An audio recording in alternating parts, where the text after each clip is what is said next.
Hi friends, stuffed ಆಲೂ ಪಲ್ಯ ಬೋಂಡ ಮಾಡೋಣ. ತುಂಬಾ ಸುಲಭ, ಟೇಸ್ಟ್ ಮಾತ್ರ ಅಲ್ಟಿಮೇಟ್ ಆಗಿರುತ್ತೆ. ಆಲೂಗಡ್ಡೆ ಪಲ್ಯ ಹುಳಿದಾಗಲೂ ಇದನ್ನು ಮಾಡ್ಕೋಬೋದು. ಪಲ್ಯ ಮಾಡಿಕೊಂಡು ಸ್ಟಫ್ ಮಾಡೋ ಅಂಥ ಬೋಂಡ. ಇಲ್ಲಿ ಒಂದು ಬಾಣಲಿ ಇಟ್ಕೊಂಡಿದ್ದೀನಿ. ಇದಕ್ಕೆ ಸ್ವಲ್ಪ ಆಯಿಲ್ ಹಾಕ್ಕೊಳ್ಳೋಣ. ಆಯಿಲು ಸ್ವಲ್ಪ ಹಾಕಿದ್ರೂ ಸಾಕಾಗುತ್ತೆ. ಇದಕ್ಕೆ ಒಂದು ಟೀ ಸ್ಪೂನಷ್ಟು ಸಾಸಿವೆ ಹಾಕ್ತಾಯಿದ್ದೀನಿ, ಚೆನ್ನಾಗೇ ಸಿಡಿಲಿ. ಇದಕ್ಕೆ ಕಡಲೆಬೇಳೆ, ಉದ್ದಿನಬೇಳೆ ಮತ್ತು ಜೀರಿಗೆ ಮೂರನ್ನು ಮಿಕ್ಸ್ ಆಗಿರೋದನ್ನ 2 ಟೀ ಸ್ಪೂನಷ್ಟು ಹಾಕಿ ಇದಕ್ಕೆ ಕರಿಬೇವಿನ ಸೊಪ್ಪು ಹಾಕ್ತಾಯಿದ್ದೀನಿ. ಚೆನ್ನಾಗಿ ಸಿಡ್ದಾದ್ಮೇಲೆ ಹಸಿಮೆಣ್ಸಿನ್ಕಾಯಿ 7ರಿಂದ 8, 2 ಮೀಡಿಯಮ್ ಸೈಜ್ ಈರುಳ್ಳಿ ಹಾಕ್ಕೊಂಡು 1-2 ನಿಮಿಷ ಫ್ರೈ ಆದಮೇಲೆ ಇದಕ್ಕೆ ಅರಿಶಿನ ಪುಡಿ ಹಾಕೋಣ. ಅರಿಶಿನ ಪುಡಿ ಹಾಕಿ 1-2 ನಿಮಿಷ ಫ್ರೈ ಮಾಡಿಕೊಂಡ್ರೆ ರೆಡಿ ಆಗುತ್ತೆ. ಇದಕ್ಕೆ ಸ್ವಲ್ಪ ಉಪ್ಪನ್ನು ಹಾಕ್ಕೊಳ್ಳೋಣ. ಇಲ್ಲಿ ಬೇಯಿಸಿರೋವಂಥ ಆಲೂಗಡ್ಡೆನ ತೊಗೊಂಡು ಮ್ಯಾಶ್ ಮಾಡಿಕೊಂಡು ಇದಕ್ಕೆ ಹಾಕ್ಕೊಳ್ಳೋಣ. ಇದಕ್ಕೆ ಬಾಣಲಿಗೆ 3 ಆಲೂಗಡ್ಡೆ ತೊಗೊಂಡಿದ್ದೀನಿ ನಾನು. ಚೆನ್ನಾಗಿ 1ರಿಂದ 2 ವಿಸಿಲ್ ಬಂದರೆ ಬೆಂದಿರುತ್ತೆ ಆಲೂಗಡ್ಡೆ. ಅದರದ್ದು ಸಿಪ್ಪೆ ತಗೊಂಡು ಮ್ಯಾಶ್ ಮಾಡಿ ಈ ಥರ ಹಾಕ್ತಾಯಿದ್ದೀನಿ. ಇದು ಸೇಮು ದೋಸೆಗೆಲ್ಲ ಮಾಡ್ತಾರಲ್ಲ ಆಲೂಗಡ್ಡೆ ಪಲ್ಯ ಥರ. ಇದು ಸಬ್ಸಿಗೆ ಸೊಪ್ಪು. ಫ್ಲೇವರ್ ನಿಮ್ಗೆ ಇಷ್ಟ ಆದರೆ ಹಾಕಿ, ಇಲ್ಲಾಂದರೆ ಕೊತ್ತಂಬರಿ ಸೊಪ್ಪನ್ನು ಹಾಕ್ಕೋಬೋದು. 1-2 ನಿಮಿಷ ಫ್ರೈ ಆದಮೇಲೆ ಸ್ವಲ್ಪ ಲಾಸ್ಟಲ್ಲಿ ಕೊತ್ತಂಬರಿ ಸೊಪ್ಪು ಹಾಕೋಣ. ಇಲ್ಲಿ ಚಾಟ್ ಮಸಾಲ ಪುಡಿ ಹಾಕ್ತಾಯಿದ್ದೀನಿ. ಇದು ಹಾಕೋದ್ರಿಂದ ಒಳ್ಳೆ ಟೇಸ್ಟ್ ಬರುತ್ತೆ. ಒಂದು ಅರ್ಧ ಟೀ ಸ್ಪೂನಷ್ಟು ಚಾಟ್ ಮಸಾಲ ಪುಡಿ ಹಾಕ್ತಾಯಿದ್ದೀನಿ. ಅರ್ಧ ಟೀ ಸ್ಪೂನಷ್ಟು ಖಾರದ ಪುಡಿ, ಅರ್ಧ ಟೀ ಸ್ಪೂನಷ್ಟು ಕೊತ್ತಂಬರಿ ಪುಡಿ, ಇಷ್ಟನ್ನು ಹಾಕ್ಕೊಂಡು ಚೆನ್ನಾಗೆ ಮಿಕ್ಸ್ ಮಾಡ್ಕೊಳ್ಳೋಣ.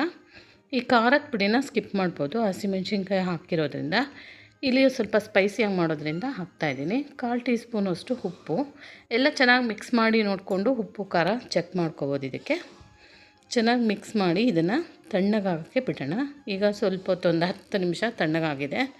ಇದನ್ನು ಚಿಕ್ಕ ಚಿಕ್ಕ ಉಂಡೆಗಳಾಗಿ ಮಾಡ್ಕೊಳ್ಳೋಣ. ಕೈಗೆ ಸ್ವಲ್ಪ ನೀರು ಹಚ್ಕೊಂಡು ಉಂಡೆ ಮಾಡಿಕೊಂಡ್ರೆ ನೀಟಾಗಿ ಬರುತ್ತೆ. ನೋಡಿ, ಇಷ್ಟು ನಿಮ್ಗೆ ಯಾವ ಸೈಜ್ ಬೇಕೋ ಆ ಸೈಜ್ ಉಂಡೆಗಳಾಗಿ ಮಾಡ್ಕೋಬೋದು. ಇಲ್ಲಿ ಕಡಲೆ ಹಿಟ್ಟು ತೊಗೊತಾ ಇದ್ದೀನಿ. 1-2ರಿಂದ 3 ಸ್ಪೂನು ಕಡಲೆ ಹಿಟ್ಟಾದರೆ ಸಾಕು. 1/4 ಟೀ ಸ್ಪೂನಷ್ಟು ಜೀರಿಗೆ, 1/4 ಟೀ ಸ್ಪೂನಷ್ಟು ಉಪ್ಪು, ಚಿಟಿಕೆ ಸೋಡಾ ಪುಡಿ ಹಾಕ್ಕೊಂಡು ಇದನ್ನು ಚೆನ್ನಾಗಿ ಮಿಕ್ಸ್ ಮಾಡ್ಕೊತಾ ಇದ್ದೀನಿ. ಇಲ್ಲಿ ಸ್ವಲ್ಪ ಕಾದಿರೋ ಎಣ್ಣೆ, 1ರಿಂದ 2 ಸ್ಪೂನಷ್ಟು ಎಣ್ಣೆ ಹಾಕ್ಕೋತಾ ಇದ್ದೀನಿ. ಹಾಕ್ಕೊಂಡು ಇದನ್ನು ಚೆನ್ನಾಗಿ ಒಂದು ಸಾರಿ ಮಿಕ್ಸ್ ಮಾಡ್ಕೊಳ್ಳೋಣ. ಈ ಕಾದಿರೋ ಎಣ್ಣೆ ಹಾಕೋದ್ರಿಂದ ಗರಿ ಗರಿಯಾಗಿ ಬರುತ್ತೆ. ಇಲ್ಲಿ ಎಣ್ಣೆ ಕಾಯೋಕ್ಕೆ ಇಡೋಣ. 1-2 ಸೆಕೆಂಡು ಕಾಯೋ ಅಷ್ಟರಲ್ಲಿ ಹಿಟ್ಟು ಕಲಿಸ್ಕೊಂಬಿಡೋಣ. ಇದಕ್ಕೆ ಎಷ್ಟು ಬೇಕೋ ಅಷ್ಟು ನೀರು ಹಾಕ್ಕೊಂಡು ಸ್ವಲ್ಪ ಗಟ್ಟಿಯಾಗಿ ಕಲಿಸ್ಕೋಬೇಕಿದು. ಬಜ್ಜಿ ಬೋಂಡ ಹಿಟ್ಟಿನ ಥರ ನೋಡಿ, ಈ ಥರ ಇಷ್ಟು ಗಟ್ಟಿಯಾಗಿರಬೇಕು, ತುಂಬ ತೆಳುವಾಗಬಾರ್ದು. ಚೆನ್ನಾಗಿ ಇದನ್ನು 1-2-3 ಸೆಕೆಂಡು ಈ ಥರ ಬೀಟ್ ಮಾಡ್ಕೋಬೇಕು. ಕೈಯಿಂದ ಈ ಥರ ಬೀಟ್ ಮಾಡೋದ್ರಿಂದ ಬೋಂಡ ಗರಿ ಗರಿಯಾಗಿ ಬರುತ್ತೆ. ಬಜ್ಜಿ ಟೇಸ್ಟು ಚೆನ್ನಾಗಿರುತ್ತೆ. ಇದನ್ನು ಬೀಟ್ ಮಾಡಾಯಿತು. ಇದನ್ನು ಉಂಡೆಗಳಾಗಿಯೂ ಮಾಡಾಯಿತು. ಇದನ್ನು ಹಿಟ್ಟಲ್ಲಿ ಹಾಕ್ಕೊಂಡು 1 ಸ್ಪೂನಿಂದ ಈ ಥರ ನೀಟಾಗಿ ಸ್ಟಫ್ ಮಾಡ್ಕೋಬೇಕು. ಈ ಥರ ನೋಡಿ, ಎಲ್ಲ ಕಡೆ ಕವರ್ ಆದಮೇಲೆ ಇದನ್ನು ಸ್ಪೂನಿಂದ ಎತ್ಕೊಂಡು ಸ್ವಲ್ಪ ಅದನ್ನೆಲ್ಲ ಸೈಡಲ್ಲಿ ಸರಗಿಸ್ಕೊಂಡು ಬೋಂಡನ ಬಿಟ್ಕೊಳೋಣ. ಚೆನ್ನಾಗಿ ಕಾದಿರಬೇಕು ಎಣ್ಣೆ. ಕಾದಾದಮೇಲೆ ಸಿಮ್ಮಲ್ಲಿ ಇಟ್ಕೊಂಡು ಹಾಕ್ಕೋಬೇಕು. ಚೆನ್ನಾಗಿ ಬೇಯುತ್ತೆ. ನೋಡಿ, ಈ ಥರ ಒಂದೊಂದಾಗಿ ಹಾಕ್ಕೊಳ್ಳೋದಷ್ಟೇ. ತುಂಬಾ ಟೇಸ್ಟಿಯಾಗಿರುತ್ತೆ. ಒಳಗಡೆ ಅದು ಪಲ್ಯ ಟೇಸ್ಟ್ ಆಗಿರೋದ್ರಿಂದ ಸಂಜೆ ಟೀ ಟೈಮ್ಗೆ ಅಥವಾ ತಿಂಡಿಗೆ ಅವಲಕ್ಕಿ ಚಿತ್ರಾನ್ನ ಮಾಡಿದಾಗ್ಲೂ ಇದನ್ನು ಸೈಡ್ ಡಿಶ್ ಆಗಿ ಮಾಡ್ಕೋಬೋದು.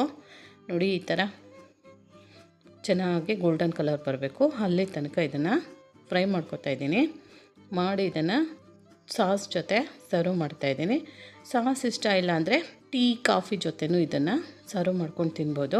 ಸಾಸ್ ಜೊತೆ ತುಂಬ ಟೇಸ್ಟಿಯಾಗಿ ಬರುತ್ತೆ. ನೋಡಿ, ಕಟ್ ಮಾಡಿ ಅದು ಸಾಸ್ ಜೊತೆ ಡಿಪ್ ಮಾಡಿಕೊಂಡು ತಿಂದರೆ ಟೇಸ್ಟಿಯಾದಂಥ ಬೋಂಡ ರೆಡಿ. ಆಲೂಗಡ್ಡೆ ಪಲ್ಯದಲ್ಲಿ ಬಜ್ಜಿ ರೆಡಿ ಆಯಿತು.